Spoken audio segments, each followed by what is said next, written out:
Welcome to the check-in. Welcome to the check-in. Hey, y'all. First things first, we gotta let y'all know we grown-ass women, and grown-ass women say some grown-ass shit sometimes. So if your earballs are not prepared for profanity, prepare them. And also, we are not mental health professionals, so if you are dealing with a mental health crisis or you need somebody to talk to, text HOME to 741-741, and a trained professional will get back in touch with you. All right, let's get into this content. Thank you for that intro clap. I can't say welcome anymore, so. Good. So, today we're discussing sympathy. 101. Hey. Sorry. Very good. Thank you. That was very good. Thank you. I was just playing off your energy, you know. So, sympathy is defined as feelings of pity and or sorrow for someone else. Yes. So, let me ask you, friend. Yeah. What is an What's an exampathy of a sympathy that you've received that you took well? Oh, shit. We need to discuss these questions beforehand. I gave you my notes. You decided not to read, so Okay. definitely gave you my notes. An example of sympathy that I received Yes. and I took it well. Yes. I can go first if you want to ponder. Please. Do you want the rest of the notes just in case? Let me just look at that, because you out here throwing curveballs. I'm just preparing for my interview. Received well. Okay. So, an example of sympathy that I received well was really anytime that I'm sad or I'm going through something, I appreciate when people are just present in that moment with me. Okay. I know my next one is something that you didn't receive well. And for me, that would be when I feel like people are rushing me out of my negative space. Oh, yeah. When they're just like, oh, think positive, things get better. Like, yeah. Yeah. Sorry. I really don't like that. I don't appreciate it. And I know some people are like, when you're a joyous person and you're not full of joy one day, people kind of do want you to get back to your neutral, but I feel like that's not giving me time to process. Yeah. And that cuts off it feels like I'm being told that I don't have a right to just feel sad about something or to feel angry or hurt about something. So those kind of, it could be worse. Yes, it could also be better. Thank you. Or, hey, I mean, it's just one day. It's one day that I'm currently stuck in that feels like doo-doo balls. So I really don't like those kind of, like, let's think of the positive when we're not acknowledging why I feel not positive. Because people don't want to face those negative thoughts. And it's just like, when you're human, everybody has these low moments. So you should be able to have at least a conversation about it. I mean, instead of just completely like, oh, you should be grateful about your life. And, there are people in Africa that are starving.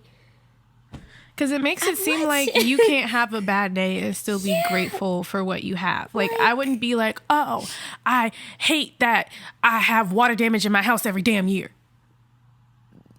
But at least you have a house. Okay, but I want a house that's dry and don't require insurance claims.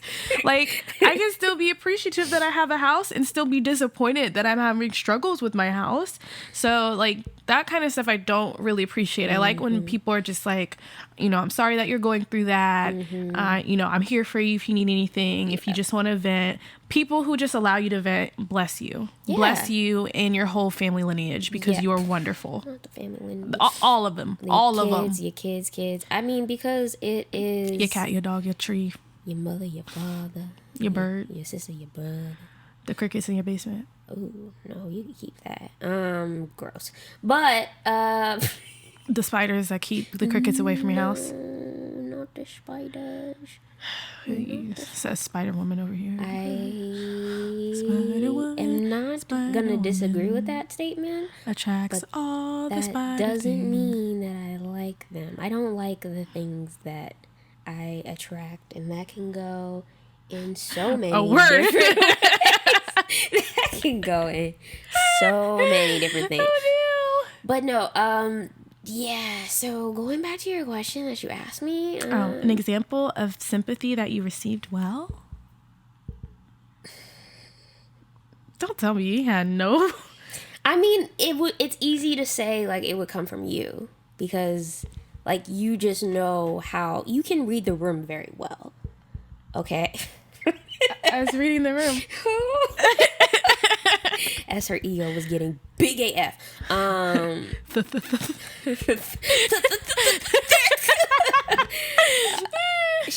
Yeah, I mean, that's easy. That's an easy... I don't remember a specific example. That's okay. But I know you're very good at being both. I mean, you're an emotional empath, but you can also be very helpful and just allow me to vent. Like, I actually today just got off the phone with my cousin, and shout out to my cousin, you know who you are. Shout out. And she was just like lending an ear, and that was really nice. And she wasn't like inputting her opinion. She was just being like, oh my gosh, that really sucks. Like, I really feel for you. I totally understand where you're coming from. And that's kind of all you need sometimes. So I really appreciate moments like that don't get bombarded with, oh, just think positive. Oh, but be grateful. At least you have, oh, shut up. Or when you're like, oh man, I made this big meal and then I dropped it on the floor and I'm just like, I'm so sad. I don't know what I'm going to do for the rest of the week. And then they're like, yeah, that sucks. So I remember when oh my God. This is about me. It's not about you. Okay? I didn't ask you about you. Oh, one of my sister friend, she was telling me about an experience she had. It was literally like that. But she hit them with so when did we start talking about you? Oh, well, damn. She was just like, I'm confused. Like, because it's like, yeah, why are you gonna ask somebody how they're doing and like not be receptive to actually how they're doing? Actually, like, if you don't care, don't ask. Because some people are asking so that you ask them back and they can like they can just talk, emotionally vomit on you. Yeah. And I'm just like, well, yeah, I'd rather you just come up and be like, hey, can I talk to you? And I'd be like, oh, well, let me check if I'm emotionally ready to receive whatever you're about to say. And then I go, yep, I'm okay. Cool, let's do it. Or I go, can we talk about this after work? Yeah, I need to take a nap. I don't want to talk to you anymore. Yeah. So, but when people are really bad at, how did you phrase it? An awful example of people providing sympathy? Oh, people who, what did I even say? It's written in front of you. Oh. Example of sympathy received awful. That's what I wrote down. That's bad grammar, that too. That is fine. I mean, who grammar is good anymore? Not me.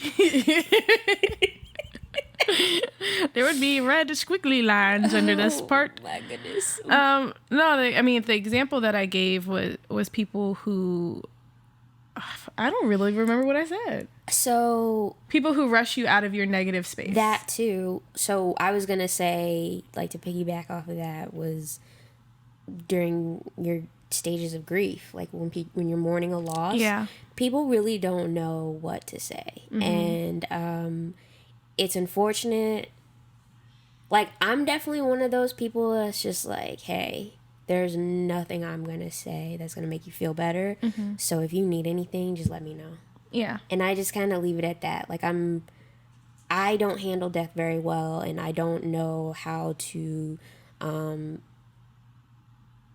just make myself available if I'm needed. Right. Because I know people need their space. But a lot of times it's like you get that brushing me out of this negative emotion, and it's just like I'm grieving. Like, this isn't going to blow over. This is somebody that's gone forever. And it's going to take time to process. And like, I have a family member, she married in, but she still struggles with the loss of her dad.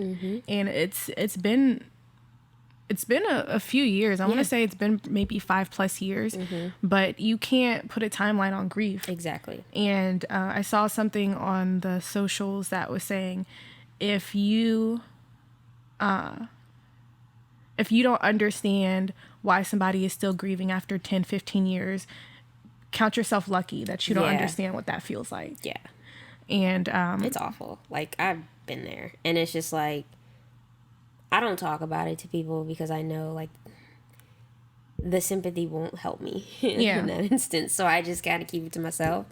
But that's definitely a problem area for a lot of people. They just don't know what to say, and they try to positive their self out of everything. And I'm just like, this is not a moment for, don't worry, be happy. Like, this is not I had one bad day. This is not I didn't get the job I wanted. Like, this is something that's irreplaceable. So, but I get that. I think grief is probably one of the most common things that people try to sympathize with somebody else and give their condolences and such.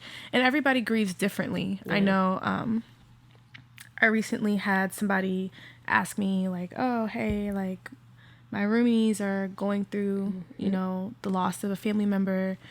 I don't know what to do. And it's so important to, if you want to do something to know that person well enough to know what is going to help. Because for some people, they really want to be left alone. Like, don't touch them, don't talk to them, let them process things the way they're going to process them. But there are other people that just kind of want you in the space. You don't have to talk. Maybe, you bring a cup of tea, you watch a TV show together, and you don't have to talk about anything. You just have that community of feeling like you're not alone.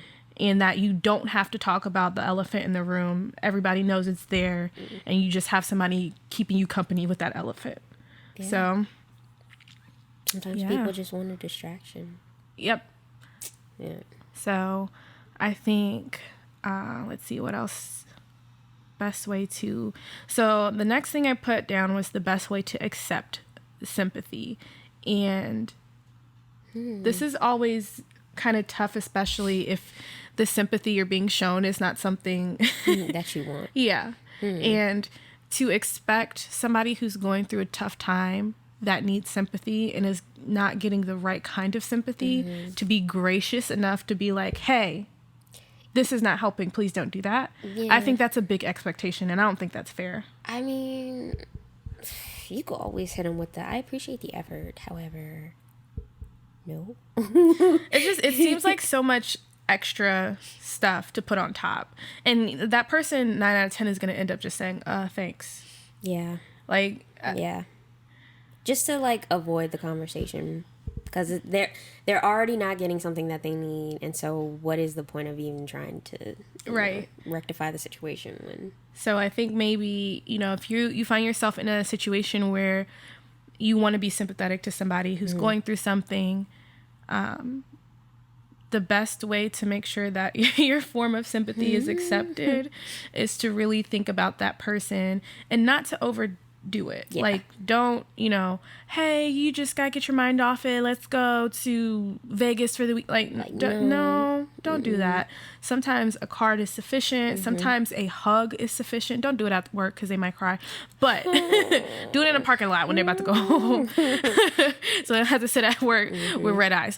But I think across the board, the simplest acts are usually the most helpful and the most meaningful too. A card, a hug. I know the company that I used to work for, the first year I worked for them, I lost 3 family members within the span of 3 months, and they sent me a condolence card for every single person. It was handwritten. So it was nice to see that, like, in the people that I had lost didn't qualify for bereavement. So I couldn't even take off for it. I had to use my PTO if I needed time to grieve those people, which one of them in particular took me a really, really long time to get over her passing. But it just felt nice to be seen. And knowing that, you've lost some people in your workplace, they're not expecting you to perform as usual because you're going through something. That went a long way. I didn't have people coming up to me going, oh, I'm sorry for your loss, or are you okay? I had people that were just gracious when I was like, hey, I'm sorry I'm late, I overslept, and it was just like, it's okay. Just, let us know if you need anything. And that was good enough. Oh, that's special. Wow. Workplaces that respect you. Yeah, they even sent flowers. That's so sweet. Yeah, they're like, send us the funeral home address and things, and we'll send flowers. And I was like, well, none of these are in the state of, they're not in the DMV. Yeah. And they were like, no, we'll send something anyway. Just let us know. Oh. Yeah. So it's like that simple act of going like, hey, no, we can't give you PTO or bereavement leave, but we do understand that you've lost somebody, and that was something I was willing to accept. Really would have liked to use the bereavement leave, but having a company that doesn't make you feel like you're just a number. Yeah. It was wonderful. It was wonderful. It's beautiful. I hope to experience that in my new workplace. That respect and care and compassion. Well, it seems like so far so good. So far so good. Knock on wood. Yeah, because my last job sucked. They were just, bro. Anyway, what's the next thing?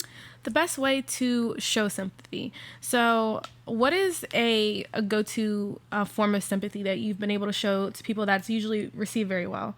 I know you said pretty much like, hey, let me know if you need anything. But is there anything besides that, or any follow-ups that you do? I am a random gift giver. This is true. Sometimes I just get in this very giving spirit. And if you're going through something and like I physically can't be around you to like, I don't know, be an empath. If I can't physically be around you, I've definitely like sent my friends like spa treatments, or like a little spiritual box thing, like I do that for people that would do the same thing for me. Right. So it's like I'm not doing the most, but I know that the gesture would be really appreciated, and I'm just like, check your mail.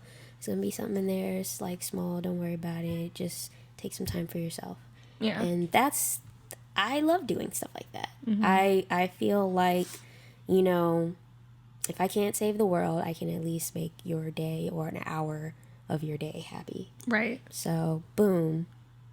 Points for me. Points. Human fulfillment right there. Point, 5 stars. What about you? Yeah, that's pretty much... I don't really like giving gifts. I like wrapping gifts. You are very good at it. But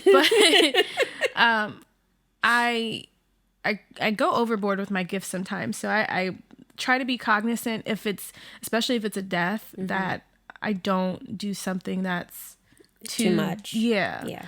But one of my family members earlier this year, she lost her father, and this was the same month that she had lost her baby, and it was also the same month that was her father's birthday. Oh my God. Yeah, so I sent her one of those love pop cards. Yeah. And she loved it. Like and I don't normally send her cards. I really don't send a lot of people cards anymore. I do handwritten ones every once in a while. And I get real fancy and put a seal on it and stuff. Her seal is so freaking cool. Like she will be over the stove melting wax for her stamp. It's so cool. It's so excessive. It makes me feel good. And it burns her fingertips, but it's worth it. Yeah, it definitely does. She hears all the songs of my heart when I'm trying to... But anywho, so I do send cards, and it was funny because I sent the card and they didn't even know it was for me because it didn't have my name on it. But then they thought that the words inside the card was like from the card company, and I was like, nope, that was me. I'm sincere when I want to be. But that's pretty much the way that I show sympathy. I'm a word whore, so I would wordsmith. You could have used wordsmith. Word whore. It just rolls off the tongue. Okay. Word whore. Word whore. Word whore. Yeah. We're a mess. Best but to have. a text message, a long text message, a voicemail, Marco Polo, Snapchat, email, even card, letter. Those are the things where I feel like I can express my sympathy in the best way. Yeah. And, obviously I leave my door open for that person to contact me if they want to, but within reason. Like, don't call me at 3 a.m. because I'm not going to answer you. So the curveball question. You ready for this? Whew, okay. All right. Because you're an empath. Yes. When are the moments where you can detach and be sympathetic rather than letting your emotional empathy take over? I think in situations that I have experienced myself, it's easier for me to be sympathetic. Oh, because okay. I don't want to relive the feeling the death of a family member. I know what that feels like. Okay. So it's very easy for me to go, okay, I don't have to put myself in this person's shoes because I've been there before. Okay. And so it's easy for me to just go, yeah, I know how you feel and I'm really sorry. Yeah. It sucks. And it's going to keep sucking. But I'm here if you need me. Yep. And just leave it at that. And allow 1 to 2 business days for me to return your call or text message. Because I tell people off jump, I'm like, call me if you need me, but also I don't answer my phone. So I have to make sure it's realistic because I said, you my emergency contact now. Don't call me at 3 a.m. All my emergency contacts don't answer their phones. Why are you calling me? Call the police. What am I going to do? Alert the troops? I don't know. What am I supposed to do? Just emergency contact and hey, we have your friend is seizing. Who else do we need to contact? I'm like, okay, I got that. Hey, your friend is seizing. Are you helping her? What do you want me to do about that? I'm not a doctor. I don't know. In my 26 years living, almost 27, I've never had a reliable emergency contact. I'm reliable. No, I mean, but constantly okay, if you call this person, they're going to pick up their phone. I cannot say without a doubt. Yep. Oops. Because sometimes your phone be doing weird stuff. It'll change your number and you won't get any call. I mean, oh, who called me? I never got it. Never got it. Oh, she okay? Oh, okay, that's good. Oh, she dead? No. Do you need me to do something? You tried calling? Oh, no. Oh, did you call the second person? There's no second person? Okay. Oh, dang. Okay. Can you scratch my name out there and pretend like you didn't call me? Trash. Trash. I don't want to be responsible. Oh, no. Oh, my gosh. Okay. Well, you answered that beautifully. That curveball question. And yeah, I mean, for me, that's why I'm so grossed out by the fact that I'm an empath, because I have the capability to detach myself more often than I do. That's why you have the balanced part of empathy. That's why you're a balanced empath, because I'm an unbalanced one. All the time. 24/7, 365. And you're like, this person's just stupid, detach. I'm like, they're stupid, but they still have feelings. They can be stupid and feel.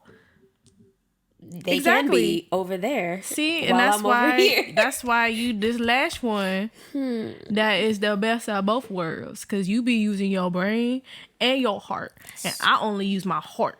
That's so weird. Well, I mean, detaching is when it comes to sympathy, I could totally be sympathetic all day, every day. 365, 366 on a leap year. Yeah. I can... this is going to sound bad. Are we going to get canceled? I hope not. Okay, go ahead. Okay, so it's I can have pity for people very easily. Yeah. But that's also a trauma response too. Y'all, I'm in this 12 steps group. She's having traumatic moments. I'm in this 12 steps group. And one of the characteristics is you pity others often and you want to control the situation. Let me tell you, it took me months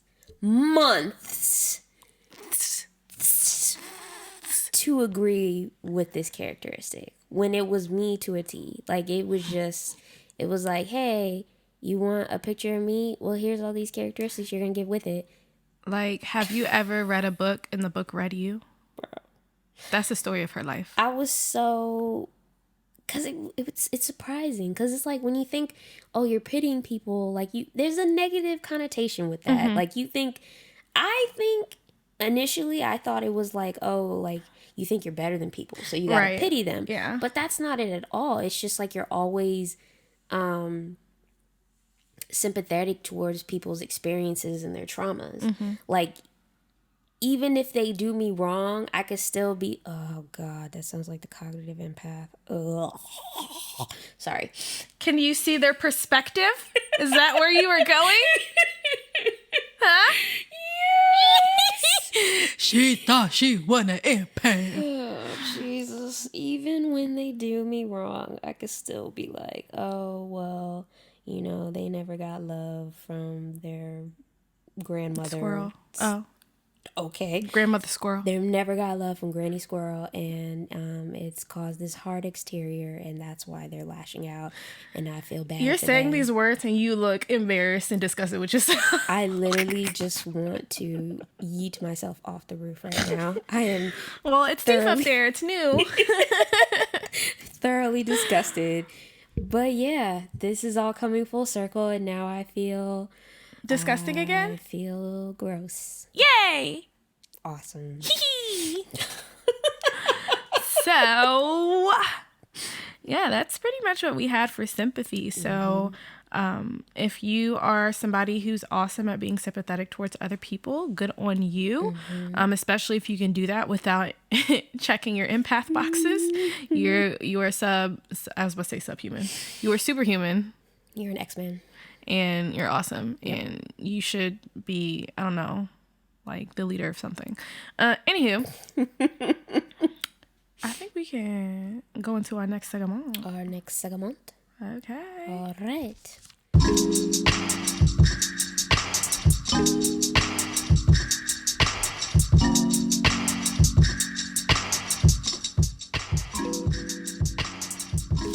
Next segment. What are we talking about next episode? So next episode, we're going to be talking about switching gears between empathy and sympathy. Okay. So we're going to be talking about the differences between those two and some of our, more of our personal experience. But, yeah, that's what we finna do. I'm so disgusted with myself. You're really making me and all other fellow empaths feel very disrespected. No shade at all. What? Like, no shade. Then why don't you want to be one of us? Say it with your chest. Say it with your chest. My chest. Say it with your butt. Well, it's okay. I don't know. Discovering your identity is always hard when other people see it before you, okay? It's okay. I remember when I was told I was an empath and everybody knew it and I didn't. Maybe that's, you know what? I can sympathize with what you're going. Oh, boom. Wow. Practical application. Wow, full circle. Wow. Yep. Okay. Yeah. This was a great episode about learning about myself. Yeah. And you reading me and books reading me. I'm just being read all over the place. You are. But hey, I'm here for you if you need anything. I appreciate you and I accept your sympathy. Thank you. Okay, y'all. Remember, life is like a bottle of sriracha. This is there to add a beautiful zest to everything you cook. And occasionally it'll be the chili sriracha sauce. Chili sriracha garlic. Oh, sorry. Yeah, with a little bit of garlic in it. That little bit of garlic in it, that does it. That does it. You can saute it. When you want to diet, that's your cheat right there. Yeah. Life is a bottle of sriracha when all your food is sad because you can't use salt and boom, some seasoning. What a beautiful sauce. Yeah. And sometimes that's life. Sometimes it's too much sriracha and then you have to poop fire. But That's life, right? That's life. Fire poops. Okay, guys. All right, guys. Bye, you beautiful little galaxies. Stay beautiful. Stay blessed. Stay blessed. Stay warm this winter. Oh yeah, it's getting cold. Get you a cuddle buddy. Okay. Yeah. It's cuddle buddy season. Cuddle buddy. Cuddle buddy. Cuddle buddy. Cuddle. Sage the Rainmaker. No. That was a bop. Thanks. I feel great about that. I feel proud. Okay, bye guys. Bye.